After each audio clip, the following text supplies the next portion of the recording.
Welcome back, ladies and gentlemen, boys and girls. As you can see, game number 2 is here of this 2-game series of NotSync eSports versus Recent Gaming here. And let's just say game number 1 is, well, finishing a lot quicker. We got even to a little bit later of a start, but NotSync just rolling over Recent Gaming really in the end, about a 17, 18-minute victory or so, and taking game number 1 with authority. So we'll see what happens in game number 2 now. As clearly a Reason Gaming team that expect a bit more out of. And so far, we have a very interesting start to this draft. Joined by SaintRoX once again here. Real quickly, the bans were Clanks, Tremble, Behemoth, and Warbeast. Imbaboy actually been in the Warbeast here to prevent NotSync from getting it. So taking that option away. A little interesting there. He respects his own draft, but he doesn't want to go into what Sync just did and like go aggressive on them as they did to him. So he just decides to just like move it out of the way. But then Ophelia is picked up, which could be considered like probably the most aggressive jungler there is. So I don't know. This is going to be a very interesting matchup again, and I think we're going to be seeing more aggressive picks from Insania once again with the Switchblade follow-up as well. There we go. That Voodoo Jester, though, is most certainly the standout of the first 2 picks on either side. Coming out here for the Hellborn team. You know, the only player that comes to... Okay, they have a game plan in mind, and it's something funky. Voodoo Jester into Thunderbringer. Well, what is going on here? It's worth mentioning the Voodoo Jester is excellent against Ophelia because his acid cocktail stuns the creeps for a long time. I believe every creep is stunned for 5 seconds if like the creep that gets hit, of course. That really slows down Ophelia. So you'll often see Voodoo Jester picked against Parasite and Ophelia, kind of like we see Glacius picked against them as well. It's just one of those support heroes that have a strong ability against the minions. And Thunderbringer, I'm a little I'm intrigued by that. I got to be honest with you. I don't see why a Thunderbringer is particularly great against an Ophelia lineup. It gives you a lot of burst, but beyond that, I'm not sure what the... I mean, maybe there's some funky plays with the Cursed Ground into a Thunderbringer blast, but... Well, so I'm curious because I'm looking at the Legion lineup right now, and there's several issues with the Thunderbringer. One, the obvious is spinning swift play. He becomes immune to anything Thunderbringer can do. So Kraken himself is kind of just tanky inherently, and then Ophelia, with the Ophelia's touch, it's kind of like a counter burst presence, especially with the global aspect to it. So yeah, Thunderbringer does seem a little off here with that 3rd pick so far. But again, the way they snap picked it, I mean, they have something in mind here, no doubt. Yeah, they definitely wanted that hero. They need to pick up something more than this. They need, there's a missing piece to this puzzle, Breaky. Because Thunderbringer, as you said, he's just not a standalone great hero. He provides some extra damage if you're trying to get a gank off in the suicide lane or in the short lane. And CD pickup. I don't know where Imbaboy is going with this, but it could be... Thunderbringer is going to be solo mid, almost 100%. And he's gonna do okay against Kraken. He's one of those heroes that doesn't actually have to auto attack to gain creeps. So he'll be doing an okay time. He will be having an okay time against Kraken, where most melee heroes will get pretty much just outlasted by Kraken. Doctor Repulsor picked up, so a lot of aggression as I was talking about. Doctor, Swiftblade, Ophelia. They're probably gonna look into a support as well that has a long-range stun or some sort of damage. Luna, I wouldn't be surprised. Torture, maybe, to get some push energy. Empath could also work, but not my go-to hero if I wanted a support that was strong with the pushy lineup. Right now, they actually only have Ophelia for the push. Yeah. Interesting. Now, I mean, usually... I'm sorry. Well, I was going to say, Imbaboy is known for picking up Corrupted Disciple quite a bit. And Quincy, he's not here today, but he did have a stat where Corrupted's like Reason's hero, basically, especially with Imbaboy. And they are known for running the aggressive dual lane with it as well. So keeping that in mind here. Yeah, I mean, a doctor is one of those heroes you can put a lot of aggression on, without getting punished before he gets level 6, and then he can start setting up the gank. But then there's also the Ophelia factor. She can definitely also gank very early on if he gets like a Scaly King or a Minotaur. So that's risky business. That's really risky business. They almost have to try lane this if they want to do successful in an aggressive lane, in the bot lane, I suppose. Hmm. If they do that, if they're gonna try lane, they're going to get a solo hero right now for Sane most likely. So something that Sane likes. Pharaoh. I mean, Pharaoh comes to mind, but Pharaoh is really crappy against these heroes. It doesn't matter Yeah. if you catch Triplet, he's just gonna spin and you can't really apply that much pressure on him. Then Doctor, of course, just flies out. Kraken can charge out. Pharaoh is not the pick I would go for. Pharaoh's a bad pick. That's what I I'm meant to sorry. say. I'm gonna shoot it down. Salomon, what? Huh. All right, that could actually. How are they gonna lane Salomon? I don't know if anyone Info outside boy, of just Complexity or Not Sync has like picked up Salamon even. that's a So suicide Salomon. is it? That's a It suicide is. Salomon. Do you remember when Kisu did this? Yeah. Well, that's what I It's was a gonna say. long Yeah. time ago. It's But wow, not too long ago. It was right before the World Finals, so it's been a little bit uh, here, I guess. But yeah, it has been a while at the same time. But that's interesting. Yeah. problem with suicide Salomon is he has no escape, and you're facing an empath, Ophelia's doctor most likely. That's tough. That's really tough to evade. And CD is actually running bottom right off the bat. So maybe it's actually maybe Emo Boy is trying to do some mind games here with the laning phase. He's gonna send Salmon top, it looks like, with booty gesture, and then they're doing the aggressive trialing, aggressive long lane as we were talking about. Mm-hmm. Magnus CD, but Magnus CD. What? I mean, not a lot of pressure from this lineup. Just right off the bat, Magnus is pretty weak level 1. So is CD. And if you're against an Ophelia that comes ganking with a Minotaur or something, you're not gonna have a great time. But actually, Singh is seeing through this. They're like, okay, we know where Salomon is going to be laning. He's not gonna suicide. That would be ridiculous. So he's going to be top lane, and that's why we're gonna be sending Empath and Surfblade to completely shut him down. That is And a you know what? cool. They're actually trialing. This is They what I was are. talking about. Yeah. So they are aggressively trialing, but Singh is onto that. Or Matthias was heading towards bottom.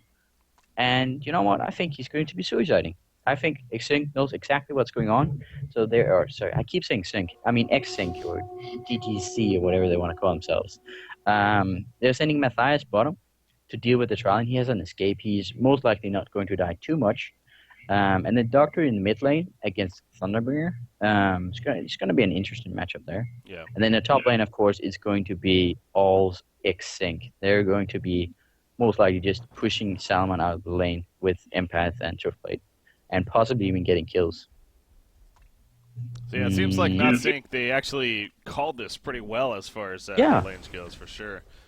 Um, and that's exactly. going to be Like, difficult now for Reason as far as adjusting. I mean, because obviously there's no point to have a tri lane down here at this time to have no. all three heroes down here. So they're going to I need to. mean, they need to get kills. If Matthias just plays it safe and doesn't get killed, then the try-in is a complete disaster. But Woodgesture already rotating right off the bat. He is most likely going to be heading top to help Salmon. But still, it's a Woodgesture Salmon lane. What's that going to do? Yeah. It's not going to kill you. Swiftblade and Empath are still going to be dominating that lane. And then, meanwhile, Slavish is farming jungle. Hmm. I'm not sure, Breaky. It's hard to call this laning phase. I feel like, what would you take be on the Doctor Thunderbringer matchup in mid? What would my take be? I mean, Thunderberg I would think should be able to fare pretty well. Obviously, his attack range in general is pretty weak, but it's not much longer than Doctor's, right? Doctor's what? Exactly. 450, Yeah. so and Thunderberger's 350 even. So yeah, I guess it is still 100 less, but that chain lightning does allow him to last hit pretty effectively. So I guess it's a matchup of the gimped range, in a sense. With Yeah. with the range, but probably pretty back and forth, I would think. That's what I'm thinking as well. I don't think anyone is decidedly going to win this lane. But since it's a doctor, level 6. He will be able to punish Thunderbringer, who has no escape, with the backup of Ophelia. So I think the game plan is to just play it very slow in the laning phase for Sync. Doctor's going to be sitting and probably trying to outlast the Thunderbringer. Matthias is going to get as much XP as possible. And top lane, that's where the actual action will possibly take place from Sync. Else, it's going to be a very quiet laning phase, I think, until Doctor gets those. Actually, mid lane. Oh, yeah, we already have some action now picking up right here. Thunderbringer trying to escape the haste of Empath, though, chasing him down. They find him in the woods right here. He's just holding his ground to the blast line. He's trying to get out of the trees, but he ran out of tree eaters right there. And he eventually goes down. So, very unfortunate for Tankafet. He was trying to escape that whole time, but he just couldn't get to the trees. I don't know, just really good rotation from Insania on Empath. He picks up the haste rune. He's like, okay, well, I can gank Thunderbringer right with this, and it works out a lot better than it possibly should. And Mickey gets a kill, and he's now 450 DPM in mid lane against Thunderbringer. But yeah, I'm not sure if they're gonna start putting pressure on the Kraken. It looks like Immoboy is running him down on the bot lane, but I don't think they have the damage to kill him with a Magnus level 2 and a CD level 3. I think Kraken is just going to charge away and run to the tower. Yeah, no, he's not worried at all. I'm dying, I'm sure. He is being boxed out. Obviously, he can't go YOLO and just sit on the creep wave while he's taking damage, but they are preventing him from getting farm, but as far as levels go, I don't think they can really accomplish that as we see here. He is level 4. I mean, they're going to pressure him a little bit, but again, it's nothing really they can actually threat there, as you said, with the charge especially. Just too much of a getaway presence here on his side. Middle lane? No. A lot, like the 2 pop-ups of Thunderbringer and Doctor just taking massive amount of damage, but it was just the good old burst here. Bot lane. Okay, they're going to try right here. Ophelia's coming in, though. But again, Kraken's going to be fine. In fact, he aggressively charged Corrupted. Oh, no. He's in trouble. The Vagabond Leader nuke actually somehow hit him. The radius of that is pretty extreme, apparently. So it catches Immoboy diving the tower right there. So, yeah, that was definitely... I want to say tunnel vision to an extent. He really just kept going there. Yeah, I think I'm not sure, man. I think he just kind of gave up when he saw Ophelia was coming in from behind. This was all set up by Omi, by the way, or Matthias. This was not aggression started by Immoboy and Penny. This was Matthias charging CD into the trees and putting pressure on him, and then like kind of baiting them into this kind of brawl where Ophelia then comes in with a flank and secures a kill. Yeah. So really well done from Omi, just knowing. Oh, top lane. Oh, you know what? Superplay doesn't care about Wu Jester's stun. Yeah, he's trying to sneak in right there, but exactly. The stun is just so... I mean, look at the damage Salomon can put out, but without the initial stun and the cursed ground applied, it doesn't really matter in the end. Bottom lane, they are going to go on a Kraken right here. Magma stun's in, but not really the best follow-up. In fact, Corrupt is now in trouble. More so against Magnus, as he's going to be collapsed on. He does not have any mana left over. And he will fall right there. So really bad mistiming there. That was insane from Penny. He just manned up, balls to the walls. There was going to be no escape if they didn't get that. And Empath come in with a beautiful wall. And you know what? CD's not getting out of that one. Yeah, that's an easy kill onto him. So 4-0 start here for Sync eSports, and safe to say they are feeling really good about where they're at. So this whole like aggressive dual lane, it's worked out many times in the past for Reason Gaming. I guess in this case, even an aggressive tri lane that's somehow losing. I mean, it's more of an aggressive dual lane. It was try initially, but they did move Voodoo Jester pretty much right off the bat. So, but yeah, I mean, a Magnus babysitting for a Corrupted, going up against a Kraken, obviously it just doesn't really work. No, you never want to see that. Like, a melee hero supporting will never be able to box out the Suicide very effectively. And that's just, I mean, really, Breaky, this is just another really good round of drafting from Insania. Reason Gaming is finding no space where they can rest. Oh, top lane, while I'm talking, Thunderbringer, 4 people from Reason Gaming gets the kill on Kesu. That's what it takes, apparently. But they're swapping up the lanes now. Imboboy says, I need some space if you want me to do something. So Saint ports out, and he's probably going to be hitting bottom. Yeah. He's middle push right here. This tower is going to take a lot of damage. In the meantime, only 7 minutes in. You do see the top tower taking some good damage as the port back in from Swiftblade, though, will prevent any further. But yeah, the adjustments have happened. Look at that. Oh, the spin on top, and now Imba Boy's going to die again. I got to say, I mean, Imba Boy's definitely just felt off here in this series. But with the Doctor last game and now the Corrupted this game, both pretty comfortable heroes for him, especially this Corrupted Disciple, but just simply could not get his footing here. You know what's the problem? What is the problem? Is he's not getting space. He's not getting any space. He's a carry player. Carry players like space. That's when they that's when they work the best. Oh, unfortunately miss there. Bot lane. 2 TPs, you take it, Breaky. Yeah, here we go. Salamon ulti form is on cooldown, though, so unfortunately not going to be able to use that to its fullest as Empath and Zania sitting in the flank. He's like, okay, well, I mean, I wasn't getting away, so I might as well accept death at that point. If anything, play a distraction here. But yeah, it's really kind of 4 heroes in the area, ultimately, from Recent Gaming, distracted by that, and not really getting farm elsewhere. So it's safe to say NotSync is, of course, still not doing too bad in terms of where they're at in this game here. So not sure what that pause is all about. Apparently some Skype issues. But Keizu, in the meantime, while that's going on, he's just farming the top lane. 300 plus gold per minute right now himself. But yeah, Dr. Repulsor is on top. Mickey, the one playing it, by the way. He has 423 gold per minute as he's now worked his way into the jungle here a little bit. There's a great block. And, you know, like, Mickey, like, Tangafet can't really lane mid anymore against Mickey. He is too susceptible to ganks at this point.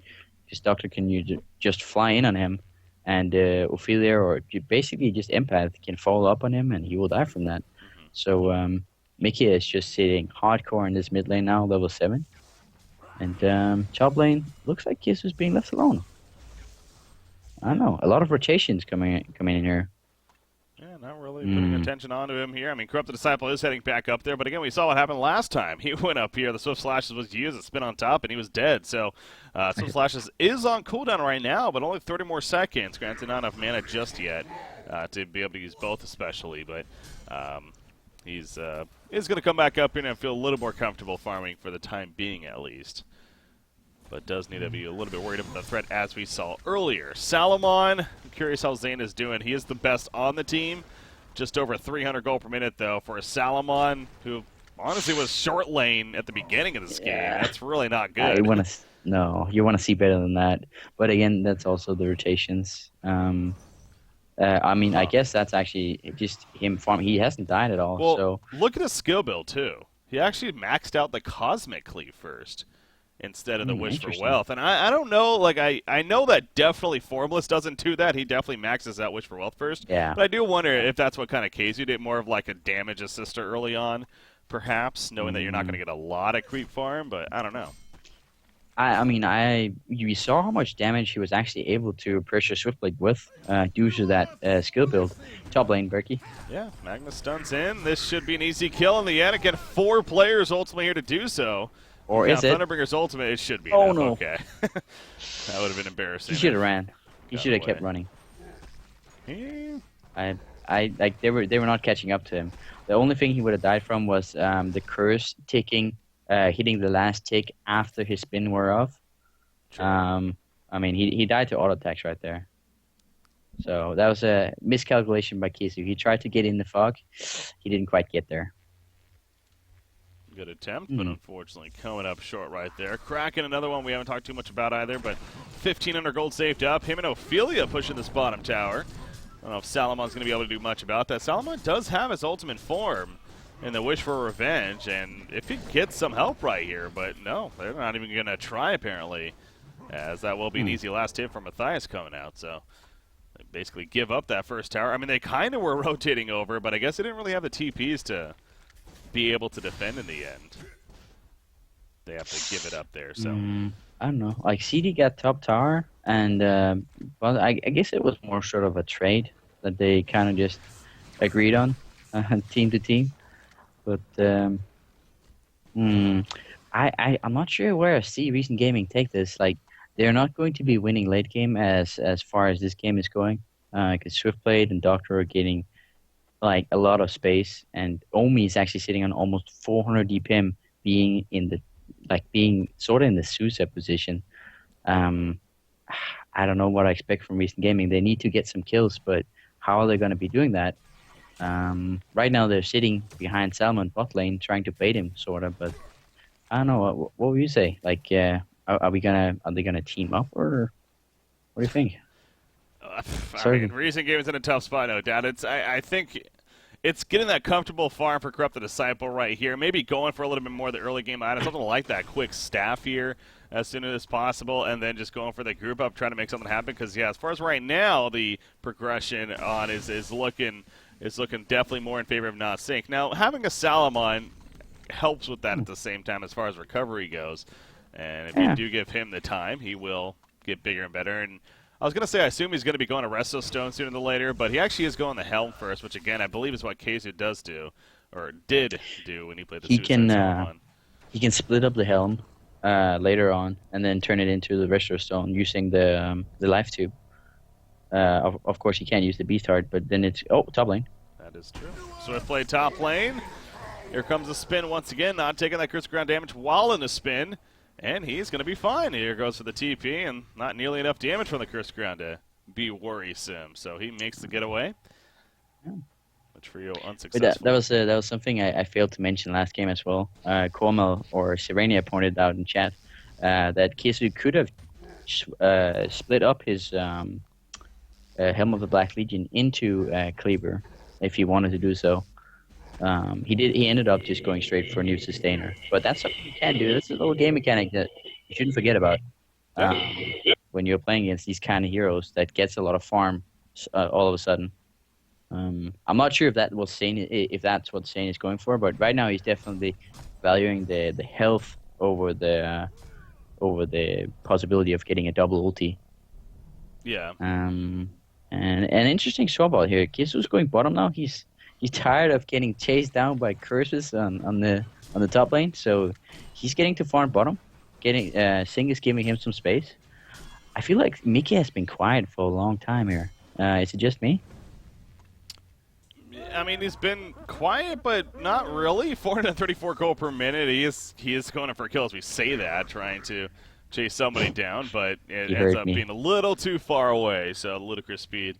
Unsuccessful, and he'll just fall back. But he is going to have that Icon of the Goddess here in the very near future. Just needs that Beast Heart. So once he gets that, that'll probably be a cue to maybe look for some more kills to start happening as he wants to build up those charges, of course. I mean, you see the somewhat aggressive build that Swiftblade went for as well. The early Power Splat on the Ghost Marchers. He has the Energizer here.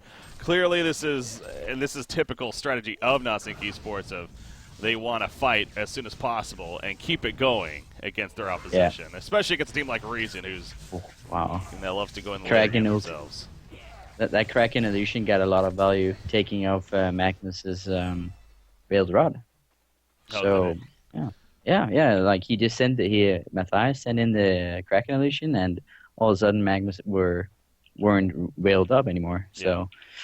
A gang attempt not succeeding due to that. Well played from Matthias, really. That's really heads-up play. Yeah. Like, some people just, get the illusion and they're like, okay, well, that's a bad rune. Let's let it stand there and do nothing. But Omi or Matthias is getting the full use of an illusion rune, to say the least. Ancient stack right here. Dr. Pulse is going to go finish those off. Again, he actually has enough for his Icon of the Goddess right now, even getting a little bit more farm though on top of that. But as far as Reason Gaming is concerned, you got the Tablet of Command choice here on Thunderbringer. Did he just ulti? Yeah, he just used his ultimate, the Lightning Storm there, to scout things out, see what's going on, and giving his team some information. It seems like at this tier of play, that's what we see them when we do see the Thunderbringer pick up. See them use it as more. The scouting just tool. Like the Flux ulti scouting tools. This is a Thunderbringer in trouble. But he has the tablet. Kraken, the tablet, doesn't matter. The tablet was on cooldown right there. Magnus is going to stun away initially, and it's not going to be nearly enough. Voodoo Jester, Curse Ground, that Spirit Ward doing some good damage to Dr. Pulsar as Salomon jumps in an ulti form as well, but it's not nearly enough. In fact, Doctor's getting ported back, and I don't even know if he wanted to get ported back, to be honest. But in the end, he does really didn't have a choice after that. Kraken being chased down by Corrupt the Disciple, and Salomon now out of that Wish for Revenge form is just going to have to waddle away. Meanwhile, Swiftblade in pursuit, though, has that Swift Slashes, but cannot get close enough. The Minotaur. And the neutral Minotaur. MVP right there. No, just a little unnecessary, but stunning just because it can. So, Boy was chasing down the Kraken that whole time as well, but again, unsuccessful at doing so. Magnus is here. Yeah, so that was just a great fight. I think as you said, like, I don't think Mickey was ready to go back. I think he's like, no, slabbed. Let me play, man. Oh, good ulti from Penny. Yeah, they're going to jump on a Dr. Pulsar right here, but the eruption from Penny, not enough in the end. The spinning Swiftblade, hoping to chase down. Look at Mickey going right back into the fight as well. Down goes Corrupted Disciple. As now Salomon actually getting pretty low. Doctor's like, I'm going to take advantage of that, but that might have been the wrong move. Kraken, he missed the charge, trying to finish him off. The Torrent, not nearly enough damage. It is only level 1 for the time being, but they are going to catch Voodoo Jester off to the side. Doctor will finish him off. Doctor is out of mana early, but the Icon charges. They are adding up, and he is getting the bonus from it. He finishes off Salomon. He finally will go down. He got a hat trick just before he did, though, and now Tankafed. He is going to be fine as the tablet gets him just enough distance. Here comes another TP, though, from Reason. Salomon buying back is not going to result in much, unfortunately. It's a questionable buyback right there. As a Salmon without ulti, I don't think you should even consider buying back in this point. Like, even, I mean, there's very little chance that you will actually catch someone and you get to hit them, really, other than your Cosmic Cleaves. So maybe a little bit misuse of your buyback here on Salmon. But really nice fight from Sync. Other than the fact that Matthias missed a lot of charges this fight, I think Mickey was playing like really well. He was going in, he was pressing that hero to its full extent. Yeah. He got, like, I don't know, that was just really well played. He took full advantage of his Icon of the Goddess charges that he got from each kill, and he just kept on going and pushing and pushing and pushing. Eventually he did get killed by a Thunderbringer blast to the face, but I think he made a lot of space that fight. Dr. Repulsor is... Wait, what? That's I know what that is. Yeah, that's a Counter-Strike console command.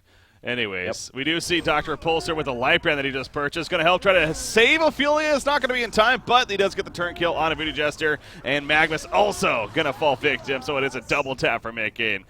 I don't think, well, maybe Slapped as a player, he might be a little bumhurt about that. But as a team, really not the worst case for them. Regen Rune on Dr. Repulsor, and we know what that means. He is flying around. He's still not off, and he's going to be looking to go back in right here. Corrupted Disciple knows he's in trouble. Dr. Repulsor flying back in. He finally gets taken out by that Blast Lightning. He is low on mana. Salomon jumps and trying to bait. No, Corrupted Disciple will fall right there, and now Salomon in trouble as well. The Wish for Revenge up. Not for long anymore. In fact, he couldn't even activate the ulti out of it. So no burst damage coming from it. Meanwhile, Dr. Pulsar does get caught. He's trying to ludicrous speed. He will get it off. And I think that will be the end of the chase. They got the Corrupted Disciple. They've got to be feeling good about that. And they're falling back from there. The Icon, what is it, 12 charges now for this Dr. Pulsar right here. This is... no. Not even An close. attempt. But, like, the Curse Ground really doesn't do a whole lot. I mean, Doctor has his Icon of the Goddess...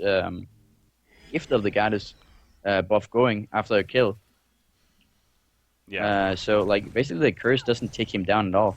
And that's what happened. It's He's kind of a go in great here, counter. Yeah, it is only level 2 Cursed Ground as well, worth pointing out. So not really a whole lot of damage in general. He's going to be ported back right there. Going to be fine.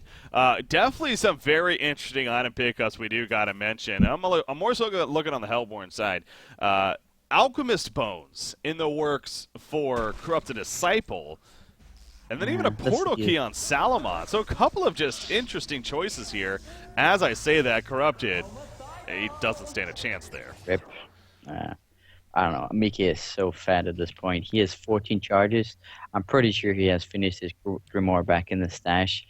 This is going to be tough.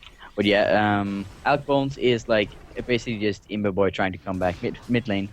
Fights will continue, apparently, as Not Sync eSports, they know they're so far ahead. They're going to keep it going against Recent Gaming. Voodoo Jester eventually picked up. Thunderbringer got low. He did stay alive, though. Look at Salomon, even with the helm of the Black Legion. He goes down. He did not have his ultimate form. Corrupted Disciple is still not up, by the way. Thunderbringer falls. Magma's going to be picked off, and I think Recent Gaming I would not be Yep. surprised. In fact, there we go. GG, There well we go. played. It's clearly running out of control yet again, and Not Sync eSports will claim a 2-0 victory over Reason Gaming here. They get the bonus point, 3 in total. Reason gets 0 out of it. But I think there's more than points that were earned here. I mean, just absolute dominance by Not Sync eSports, and that's gotta be a little uneasy for Reason Gaming and other teams as well, to be honest. Yes, they were using a ringer, and sure, that may throw off a little bit as far as their symmetry and whatnot, but honestly, I don't know if Massera was here if really much would have been different, to be very No, frank. So. I think you're right. I think this was draft more than outplays.